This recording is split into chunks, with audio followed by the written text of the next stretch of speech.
everyone. I am Marie Walker, the director of the Ada Mae Ivester Education Center here at the Northeast Georgia History Center, and today I'm going to be talking to you about the history of the domestic cat. Are cats domesticated, or have they just decided that they like living with us? Some may say the phrase domestic cat is an oxymoron, but however you look at it, humans and cats have been living together for thousands of years. So long, in fact, we aren't exactly sure when it started. What we do know is that every member of the cat family can trace its ancestry to a medium-sized cat-like animal that we call Pseudolorus. This cat roamed Central Asia 11 million years ago and migrated to all parts of the world except Australia and Antarctica due to low sea levels. The rise and fall of sea levels over many millennia after that helped create a number of distinct species of cats. By 3 million years ago, there was a wide variety of cats populating most of the world. According to a recent study by Claudio Ottoni and his team of researchers, they surveyed the DNA of more than 200 cats spanning the last 9,000 years, and it was determined that all domestic cats have a common ancestor, the North African Southwest Asian wildcat, and it was these cats who started to hang around the farming communities that were forming in the Fertile Crescent about 8,000 years ago. The Fertile Crescent is also called the birthplace of civilization. It is a crescent-shaped region in the Middle East located between the Tigris and Euphrates rivers that had really good soil for farming. It was so good that, well, it was one of the first locations that humans decided to settle down and stop the hunter-gatherer lifestyle and begin to form farming communities that were sedentary. So when humans were predominantly hunters and gatherers, dogs were of great use to them, and thus dogs were domesticated long before cats. Also, dogs are used to having a pack leader or an alpha dog, so shifting their allegiance from the alpha dog to an alpha human was not that big of a jump. And therefore, we have man's best friend who has been, serving man for such a long time, but cats, on the other hand, have no leader and are very independent and have kept that spirit to this day. So it's more of a cohabitation situation with cats. But cats are very useful for catching all the rats, mice, and other little pests that showed up when humans began storing grain and other crops. Therefore, cats have been called civilization's pet because as humans left their hunter-gatherer lifestyles and started forming farming communities, well, this created a fantastic and mutually beneficial relationship between cats and humans. Cats got an abundant food source, and humans got pest control. It's a win-win. Also, this is proof that the epic game of cat and mouse is as old as human civilization. But this doesn't mean that cats were domesticated as soon as farming practices began. It appears that cats lived for thousands of years alongside humans before the actual domestication process began. In what is just true cat-like fashion, cats chose to become domesticated. They figured living with humans was a pretty sweet deal. So the cats who were more tolerant of humans followed the small pests closer and closer to human settlements. So it was basically a self-selection of cats that were okay with humans, which helped in the process of their taming and domestication. Archaeology also plays a crucial role of puzzling together the story of the history of the domestication of cats. In 1983, on the island of Cyprus, archaeologists found a cat's jawbone that was 8,000 years old. Cats are not native to the island of Cyprus, so this could indicate that humans intentionally brought cats to the island, and considering that it would be very difficult to bring a wild cat over on a boat that is, surrounded by water, which cats really don't like, that this could be evidence of cats that were domesticated being brought over. But then in 2004, the excavation of an even older site at Cyprus revealed that a cat had been deliberately buried alongside a human, so this very much supports the idea that cats on the island were domesticated and had a very close relationship to humans as well, so close that the human wanted to be buried alongside with the cat.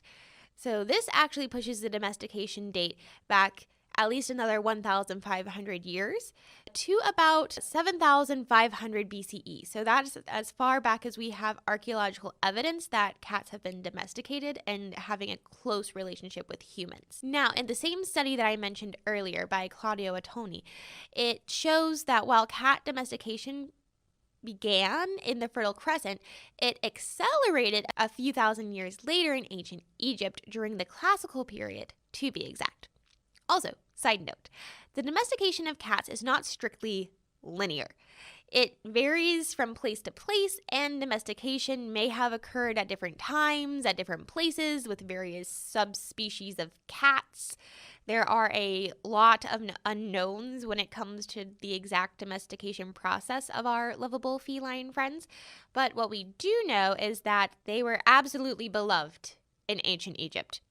You could say that Egypt was where the first cat craze took place. The ancient Egyptians understood that cats of all sizes are smart, agile, and very powerful for being so small and cute. Originally, cats were adopted into homes as useful pest control agents, just like they were in the Fertile Crescent. They chased away snakes and scorpions, many of which were poisonous, and it was thought that this role of protecting the household, that they became symbols of divine protection. So not only are they pest control, they're also pest protection, chasing away, well, things that could harm humans. Now, there is a misconception that many people have, and that is that the ancient Egyptians worshipped cats, and that is not exactly true. It's a little more complicated than that. Rather than the ancient Egyptians worshipping cats outright, they saw cats and just animals in general to represent divine aspects of their gods and goddesses. So the cat is most closely linked with the Egyptian goddess named Bastet, who had the power to become a cat. So initially Bastet was depicted as a lioness, but then she assumed the image of a domestic cat in about the 2nd millennium BCE. Now, although Bastet combined both nurturing and violent qualities, just like a cat, her shielding and mother aspects were generally emphasized. So there are countless representations of a seated cat or cat-headed goddess or cat with kittens, including inscriptions addressed to the goddess Bastet. And by offering such inscribed images, the ancient Egyptians expressed their wishes for health and for children, or more generally for life and protection of their families. Therefore, cats were not necessarily worshipped as gods themselves, but as vessels that the gods chose to inhabit. But cats were not just symbols of divine protection. Cats in ancient Egypt were also seen as possessing another type of power, and that would be fertility. There are many depictions of cats sitting under women's chairs, implying a connection between cats and women. Even today, we have the expression cat lady, and that probably brings a very distinct image to your mind. So the connection that women and cats have gone back, well, to ancient times, and it still persists to this day. And throughout this presentation, we will see that there is a very distinct link between cats and women, and how the role has changed over time, but also has really maintained some of its distinct qualities that it had in ancient time as well. So just like we do today, the ancient Egyptians, well, they spoiled their cats. Because they believed that cats brought them good luck, they wanted to honor their cats. So wealthy families dressed them in jewels and fed them treats fit for royalty, even letting them eat off their own plates. And after keeping a cat as a live-in pet during their lives, the ancient Egyptians continued that relationship into the afterlife.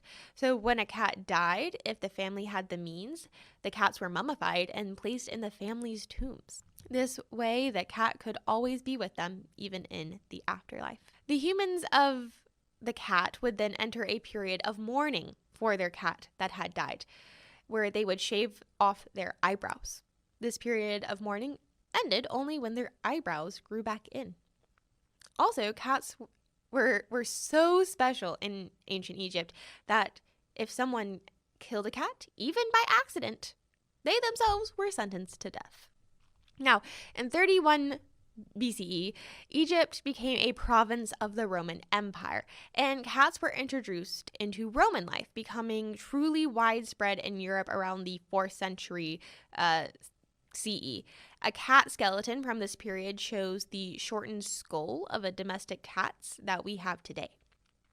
Ancient Romans held a similar, although perhaps more tempered and secularized reverence for cats, which they actually saw as a symbol of liberty. And I mean, cats, they're very independent. They like to have their liberty. So I can see how that became a very distinct relationship between cats and liberty. Now, cats have long been known and appreciated in other cultures as well. There are wall tiles in Crete that date back to 1600 BCE that shows cats hunting. Evidence from art and literature indicate that cats were present in ancient Greece from the 5th century BCE. Domestic cats were probably first introduced to Greece and southern Italy by the Phoenicians, and this usual Greek word for cat was alaros, which means thing with a waving tail. In India, there are mentions of cats in Sanskrit writing that date back to about 100 BCE, and in Norse mythology, they have a goddess who is closely associated with cats, and that is Freya. There are also tiles found from the 500s BCE in China that show cats, and today in Chinese and Japanese culture, the mankinoko, which has been translated from Japanese, it literally means beckoning cat, and is a common symbol of good luck, which dates back, well, not that long, only to the 17th century. Now, but one legend about how this cat became a symbol of good luck begins at a temple in Tokyo during the Edo period, which is about 1603 to 1868, which says that the daimyo, or the regional ruler, was caught in a sudden storm while out falconing and then took shelter under a tree. He noticed a cat nearby that seemed to be beckoning him to enter a temple, so he accepted the invitation from the cat, and moments later the tree was struck by lightning and fell over. It turns out that, well, the cat was actually the abbot's pet cat named Tama, and because Tama had saved the daimyo's life, this was viewed as a symbol of good fortune. So each beckoning cat is believed to have different strengths depending on the animal's color. So the black cat is thought to ward off evil. So this is very different than black cats in Western European culture, which, well, they're symbols of bad luck. In Islamic culture and history, domestic cats have been admired for their cleanliness since the 7th century CE. They are thought to be ritually clean animals and therefore are allowed to enter homes and even mosques. They are considered to be the quintessential pet by some Muslims. The popularity of the domestic cat in Islamic culture is due in part to the fact that the Prophet Muhammad loved cats. Many Muslims believe that there was one cat in particular that was his favorite, and that cat was named Musa. There is a story about Muhammad and his favorite cat, which historians are not sure if it's true, but it illustrates the love and care between people and cats. And some of you cat lovers out there, well, you may have some similar stories, but the story goes that one day Muhammad was preparing to attend prayer and he began to dress himself. However, he soon discovered that his cat was sleeping on the sleeve of his prayer robe. So rather than waking up the cat and disturbing the cat, he used a pair of scissors and cut the sleeves off, leaving the cat undisturbed. Muslims have completely free reign to live with cats, which makes them a very popular pet in Islamic culture. But of course, they must treat the cats well. People are instructed that cats should be provided with enough food, water, and given roaming time. Islam teaches that people are to love all living things, humans and animals alike, but there seems to be a special place in many people's hearts for cats. In Britain, evidence of early domestic cats come from an archaeological site dated back to the Iron Age, which is around 800 BCE to 43 CE. The discovery was made at a settlement called Gussage All Saints near Dorset in southern England. But These may be native wild cats to the Isles of Britain and not the domestic cat that we have been following on our journey so far. It seems like the domestic cats we know today made their way to Britain with the Romans in 55 BCE. Cats then became a staple of Celtic folklore. One of the most well-known cats is called the cat's Seath, who is a fairy-like creature said to resemble a large black cat with a white spot on its chest. Legend has it that the fairy cats hunt in the Scottish Highlands, and some common folklore does not think that the cat Sith is a fairy, but rather a witch that could transform into a cat 9 times. So there are some variations on the folklore, as there is with folklore. But one of the earliest written records of cats in Britain dates to about 936 CE, when Hawdd Da, the Prince of South Central Wales, enacted laws to protect cats. But cats were about to lose some popularity, particularly in Europe during the Middle Ages. On June 13th, 1233, Pope Gregory IX issued the Vox in Rama, which was an official papal decree that declared that Satan was a half cat and sometimes took the form of a cat. But the Pope's goal was not to hate on cats, it was to bring order and legality, because there was a tendency in the Middle Ages for mobs of town people to form and burn heretics without a real trial. So to enforce the order, the Pope established the Papal Inquisition, but the process in which they did this was sometimes allegedly through torture and terror. Torture sometimes can create very interesting confessions from people. One such inquisitor was named Conrad, who reported that he had uncovered a satanic cult that worshipped devils in the forms of a demonic man and a diabolical black cat. And it was on the basis of this testimony that the Pope issued the Vox in Rama and, in essence, started the Catholic Church's war on cats and firmly established the connection between the devil and cats in Christian culture. Therefore, with the prospect of burning at the stake for being a heretic because you showed affection to a cat, Catholics all around Europe began killing cats that lived near their houses or that they came into contact with. But also, let us take a moment. That's how the story goes. Let's realize that this was probably only a very small section of the Catholic population who actually went out and started hurting cats, because even at the height of the cat inquisition, most medieval Christians probably still liked cats just as much as anybody else because they safeguarded their food and controlled pests.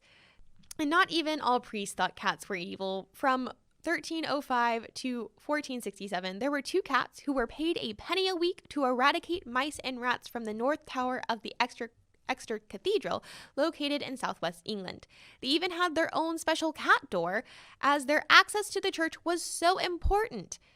There actually was a hole carved into the wooden door at the church below the cathedral's clock, which allowed the pair of cats access to the church so that they could hunt down the rogue rodents and chase out birds. And they were church employees, and they were cats, so they can't all be evil. Geoffrey Chaucer also mentioned cats several times in his famous work, The Canterbury Tales. In the 1380s, it was the Mansible's Tale lines 175 to 182 that Chaucer gives an example of a pleasing cat. Or take a cat and feed him well with milk and tender flesh, and make his bed of silk, and let him see a mouse go by the wall, and at once he leaves the milk and flesh and all, and every dainty that is in the house. Such appetite has he to eat a mouse. Desire has here its might power shown, and inborn appetite reclaims its own. So this is a description of a cat doing very cat-like things. It is not a description of a demonic force. In fact, it's about a cat chasing a mouse, which is really why humans and cats have had a relationship going back to ancient times. Cats still like to chase little things today. Just like most people in medieval Europe didn't have a problem with cats or didn't believe that all of them served the devil, that did not mean that they were in the clear, though. There was still a bit of a stigma against cats, especially black cats, that accompanied the witch hunts of Europe that lasted from the mid-1400s to the early 1700s. Countless women were accused of witchcraft and killed, and one group of women who fell under a lot of suspicion were older women who lived alone with cats. Again, in history, we see a relationship between women and cats. Specifically, at this time, it has a negative, even dangerous connotation. Women and the cats that were accused of many things depended upon, well, the trial that they were in. And there was a number of documented examples of how cats were used as evidence against the accused. So not exactly accusing the cats themselves, but using the cats as evidence to condemn the woman. During the Salem witch trials, the first woman to be accused was an enslaved woman named Tituba. At first, she maintained that she was innocent, but during the course of her examination, she eventually confessed, and when the examiner asked if she had encountered anything strange, Tituba replied, "I saw 2 cats, one red, another black, and as big as a little dog." She was then asked what the cat said to her, and she answered, "They say to serve them." Examples of a talking cat saying to serve it. The cat therefore has a connotation of being in league with the devil, and therefore if you serve the cat, you're serving the devil. The witchcraft trials, especially in Salem, don't exactly make much sense to us today, but back then this was very much their reality. So black cats got an especially bad reputation during this time, and they were feared as being evil or bringing bad luck because black cats in particular had a long history and long been regarded as having magical powers and being the companion of witches. Even when we went back to Celtic folklore, the cat that they described was a black cat that had these magical abilities. So even today, black cats are less likely to be adopted due to these old stereotypes about black cats being associated with Satan and witchcraft. Even with all these stigmas, cats still played an important role as mousers, chasing away vermin just as they had done since the beginning of civilization. Cats usually served as official employees of the United States Postal Service, even as late as the 20th century. Not in all post offices, but in several. It was towards the end of the 19th century that more Americans began to keep cats for their company as well as their utility. And by the end of World War I, cats were commonly accepted as house pets in the US. But keeping cats indoor all the time was not really possible, nor was it the goal of many cat owners. So for a long time, we see this kind of indoor-outdoor cat hybrid where you let the cat indoors, it, plays with some yarn and sits in your lap for a bit, but then it would still go outside because, well, the outdoors is where it did its business and liked to chase away vermin and such. So it kind of, for a very, very long time there, even going back to ancient Egypt, they kind of had like an indoor-outdoor cat where the cat would come into the house, stay for a little bit, go back outside. And that's how it was for a very, very long time. There would actually be several important innovations in the 20th century that made total indoor cats possible and preferable. So this is a very new idea of keeping cats indoors all the time. And those would be the refrigeration of just, having a refrigerator, kitty litter, and also the prevalence of neutering our pets. But up until the 1950s, cats really just roamed American neighborhoods freely, using the great outdoors as their litter area. The world was truly their litter box. Now, some cat owners at this time did use pans filled with dirt or newspaper for their indoor cats, but this was not a widespread practice. It was not until the first clay litter was discovered by accident in 1947, and then the marketing campaign by Tidy Cats continued into the 1960s, that litter boxes actually caught on.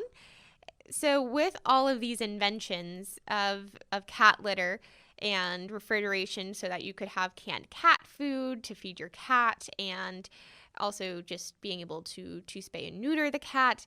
Um, did we actually have true indoor cats where you could keep the cat indoor all the time? But as cat owners know, their outdoor survival skills still remain with them. Cats have always been a part of popular culture and just a part of human civilization. From the Canterbury Tales to Tom and Jerry, people have enjoyed hearing about and watching the cat and mouse chase that has been going on since the beginning of civilization. But nowadays, of course, cats are superstars, even with personalities such as Grumpy Cat that have gained so much popularity due to the internet.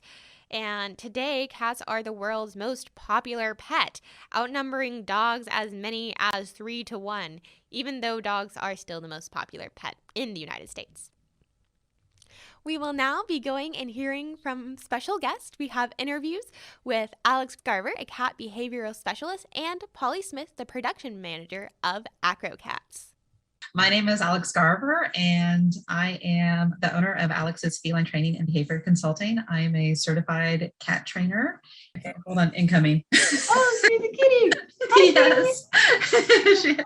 That's Charlotte. She's my little baby. So she's, I guess, the best thing next to a puppy, to where she follows me everywhere, and she is very excited and upset that I'm not paying attention to her right now. Yes. For the longest time, like, my two greatest passions in life has always been help people and work with animals. And I thought that they were mutually exclusive for most of my life. And it wasn't until 2015 when I attended my first behavior conference with the International Association of Animal Behavior Consultants in Atlanta, when I found out, oh my gosh, I can help people with their pet problems. I was like, this is, music went off in the background. There was like fireworks going off. I was like, this is the job for me. This is something that I want to do. So that is how I started off. That's how I first found out that it is something that can't be done. And then, of course, with working with cats, there's a whole lot of dog training schools that you can go to. There's a lot of, or I can specialize and go work with a zoo, but there wasn't anything specific for cats. So I did, a lot of my background has been attending a chicken training camp, to where I learned more about clicker training and to really fine-tune my skills as a trainer. I've attended different mentorships and different online schools. In 2019 is when I received my certification. That's how I began. And that's, like, I guess, the journey on becoming a cat behavior specialist. So as a cat person, why are cats such great pets? I think that it's going back into a little bit of their history, because for cats, humans have been around cats for a really long time. And with the domestication, when you think about it, they're opportunistic. They took advantage of the opportunity of, like, hey, humans are domesticating grain. There's mice around there, free meal, let's go. And then humans were really excited about that. They're like, yes, protect our grain. So the relationship has always been more of pest control, and a lot of cats have been outdoors until, I think, about 74 years ago, when there was 3 major inventions that happened with indoor refrigeration, the spaying and neutering of pets, and the invention of kitty litter. That's when the outdoor cats suddenly became indoors. And when you think about it, 75 years, that's not a whole lot of time on a big scale. So I think what makes cats like the best pets is, like, they still have that independence and that wildness with them, but yet they're cute and cuddly, and that you can cuddle them like a baby. And I think what makes them great pets is just having that knowledge, like, you have like a little wild animal that's in your house that has that independence, but yet they're still dependent upon you, and they have that trust and that bond, that definitely that companionship, to where it's like you have a mixture between the two. It's both worlds combined, and that's why I like cats the best. So can you tell us a little bit about the language of the cat and how they express themselves? Absolutely. And this is one thing that I love talking about because cats, they can be very chatty but when they talk to you, they use their whole body with it. It's everything about them, from their tails, their ears, their eye shapes, whether they're squinting or wide, their pupils, their whiskers, just everything. It's just so expressive about it. You definitely see like everything about their body that they just use to talk. And everything can be like changes from moment to moment, to where one moment they're like asleep and then they wake up, they're like, what's that? And they're like, oh, friend, you're cool. Or they're like, no, danger. And then they run away. So, I mean, everything is like very split second. So just how everything changes very quickly. But I love the fact that they just use their whole body about it. And then you can like build on some of those behaviors too. The biggest example that I've been bringing up is like vocalizations and other behaviors that are very common that people know, like the purring and the making the biscuits.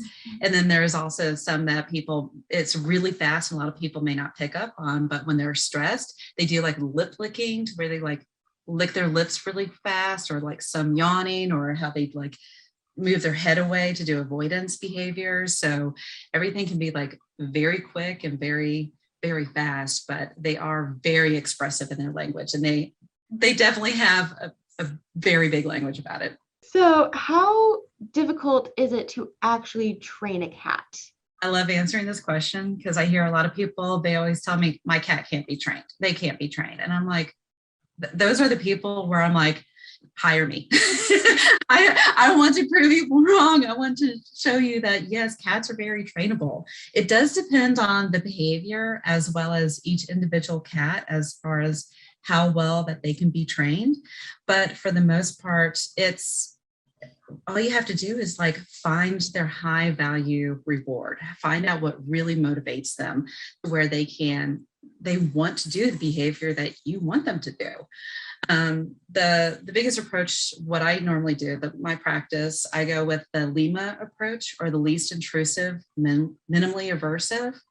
So I try to find the one way to where it's little baby steps to get to that behavior. So it may seem long on the grand scale, but I always try to keep them well below their aggressive or scared thresholds, to where they're in that learning process. Everything about them is very open to learning. So I try to keep everything very small steps. At the same time, I also use reinforcement techniques too. And when I know that there's a lot of definitions that are flown around for this. So to kind of keep it all kind of simple, because a lot of it really depends on what I'm doing on the behavior. And I might start off with one plan, and just depending on the cat and how they're feeling that day, I might have to change it to something else. But for the most part, I definitely go across a positive reinforcement. And when I say positive or negative, that's more on like in the mathematical setting, to where positive, I'm adding to that environment to reinforce that behavior. Negative is I'm removing from that environment to where I get the behavior that I am desiring to, or that the owners are desiring to. So it's always a reward-based system, to where the cat is definitely motivated. I set them up very easily to where it's like the little baby steps, to where they can succeed every time, to where they're wanting to train. And there's definitely that moment, because I've seen it in several clients, and even with my own cats, where there's that moment when the cat gets it. It's like, oh, if I do something that you like, I get this yummy treat. I get playtime. I get this. And so that's when they're just like, okay, if I do this, what do I get? What do I get for this treat? And you can see it to where they start offering different behaviors for it.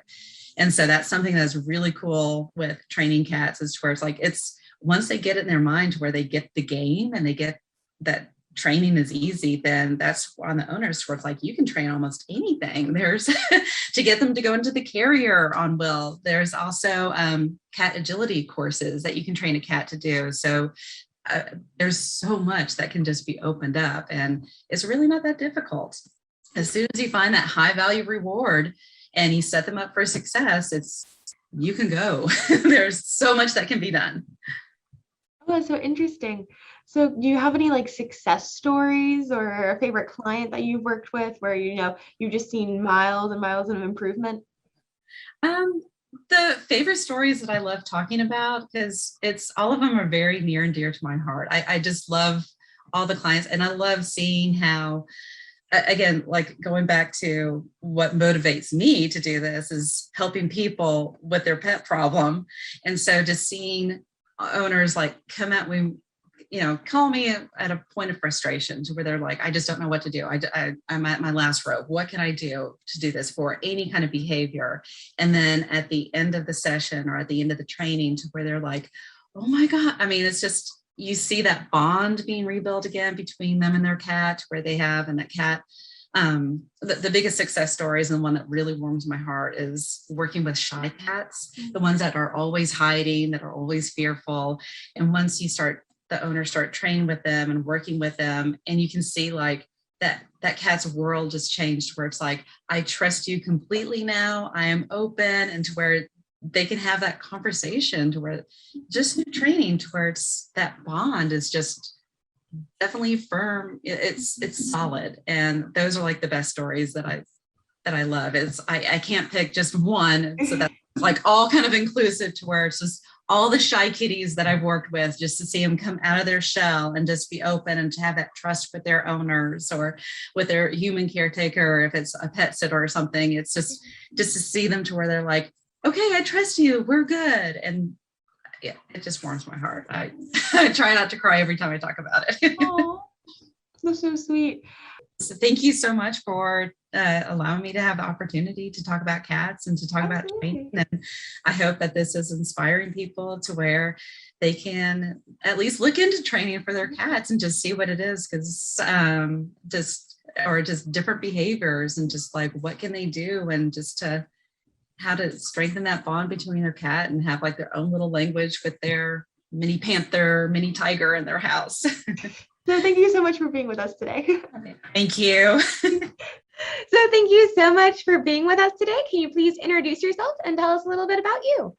My name is Polly Smith. I am the production manager for the amazing Acro-Cats, which is normally I am the tour manager for the touring show that we do, but I do quite a few other things. I've been with Samantha Martin and the Cats for over 10 years now. So how did you join the Acro-Cat team? A little over 10 years ago, a mutual friend sent me a MySpace message. And all it had on it was, hey, I booked and promoted bands in Austin, Texas back then. So she knew what I was doing in the city. And she sent me a MySpace message saying, hey, my friend is going to be in town. Would you be interested in working with her? And sent me the link for the Acrocats, and I didn't even need to think about it. I just said yes. I booked Samantha and the Cats in a venue in Austin, and we sold out our first show, and the rest is history. Oh, that's great. Oh, that is a great story. So how difficult is it to train the cats? I know that's probably not one of your duties, but have you witnessed it? Well, actually, I think from my standpoint, I'm actually a pretty good person to ask, because when I first got into it, I had done minimal, if any, dog training and other animal training. But of course, I was fascinated with this whole concept that the cats were all trained, and very well trained, I might say. And so I went into it with that same sort of suspended disbelief that this was even possible. And in the 10 years I've known her, I've gotten to a point where I can actually train my cats, and they are both trained, as well as 3 rats that I have. In the beginning, it's more the human than I think the cat that has that's intimidated, because cats have this mystique about them, that they are like this wondrous animal that doesn't kind of bow to this type of process. But as long as you have a cat that is motivated, especially by treats or some sort of positive reinforcement, and you have the time, patience, and the understanding of the process, it was actually not that difficult. Wow, I'm one of those people who, I don't know if I could ever train my cat, but like seeing y'all's cats, the amazing Acrocats, I watched some YouTube videos, and it's amazing. It truly is. It makes me have fun. It's funny. I could. Yeah, it's funny that you say that, because one of the things Samantha always says that I always found to be a very astute point was, how if you go for the treat bag, or if you go for the can of food or the food bag, and you shake it or you rattle it and the cat just comes, that's already a training, because they hear the food happening and they come. So they already have this operant conditioning. Food's going to happen soon. I better show up, right? So you sort of train them to come in a weird way. And can you tell us a little bit about Samantha?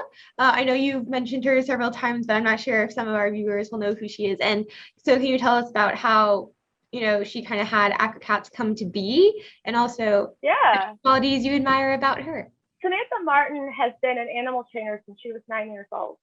She knew right away, some people need to explore. She knew when she had the family dogs that she wanted to do this. And then later on in life, she realized that she could do this for film and TV. So that was like her primary aim in life, right? Was to work with animals, train them, and then work with them for film and television and commercial spots. And she was doing that with rats a lot of times and other types of animals. She actually met this cat, this cat came into her life, is more like how it happened. Tuna's mother, Luna, was pregnant when she was thrust upon her. Somebody was like, she rescued this cat, Luna, and Luna was pregnant at the time and had given birth to a few cats. One of them she had named Tuna. She started training Tuna, and Tuna was just this prodigy. I mean, she just took to training, and she was work, and that's all she wanted to do. And she loved this. She just saw something in this cat she had never seen before in any other cat. And so she was the catalyst, as we like to say, Tuna was, for her during the show, kind of switching what she was doing with the rats to the cats. And early on, she had realized that cat rescue was a big part of this because, her mother, Luna, Tuna's mother, was a rescue. And it took her about a year or two to kind of get the hang of it, that she started doing these small shows. The shows got bigger. So it was only 1 or 2 years afterwards that she realized that the cat rescue was a big component. So it's not only is it an entertaining show, it also benefits cat and kitten rescue. Well, thank you so much for joining us today. I really appreciated getting to talk to you and learn about the whole Acro-Cat team. Overall, cats became a domesticated companion of humans without changing much. In general, cats have not undergone any major changes during the domestication process, which they themselves kind of initiated. The way that they look and their behavior remain very similar to that of their wild ancestors. They remain perfectly capable of surviving in the wild on their own, and indeed many have reverted to a feral or wild existence, which has caused some problems with biodiversity. Cats like to hunt, and even indoor cats that we let outside have, they hunt for fun, not necessarily for food, since we feed them, and therefore they have caused the extinction of some bird species, which is a threat to biodiversity, and therefore some domestic cats and, just domestic cats in general also have been labeled a threat to biodiversity. So making sure we get our cats spayed and neutered, and also keeping our indoor cats indoors and not out hunting is, good for the environment. But cats are not new to the outdoors. They did not always live inside. As we said, that's a very new idea. So having outdoor cats, or when you see a cat outdoors, does not mean that they always originated from a lost pet or a neglected pet owner. Lots of cats continue in this tradition of being outdoor and indoor, roaming both realms freely. Purely indoor cats are, as I said, a rather new idea, but it seems like most cats are very okay with the new setup of indoor life, just living in the lap of luxury. Now I have a special treat for you. We are going to be hearing from domestic cats. Thank you so much for being with us today, Jack, and for taking time out of your busy schedule. Could you tell me, do you enjoy being a domestic cat? Do you feel like you are indeed related to the king of the jungle and therefore are also royalty?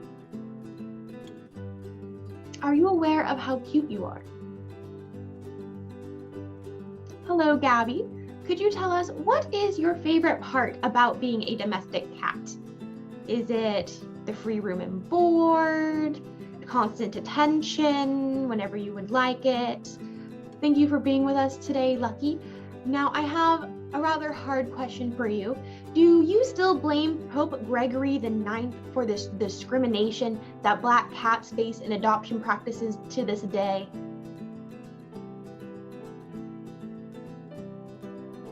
Thank you so much for joining us today, Jack, and for your colleagues, Lucky and Gabby. Please thank them as well for giving us time for interviews for our history of the domestic cat.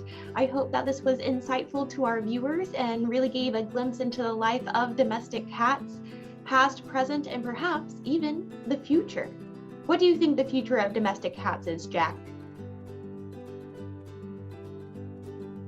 Very good. I think so as well. Well, we thank you so much again for joining us. We'll have some treats sent over your way.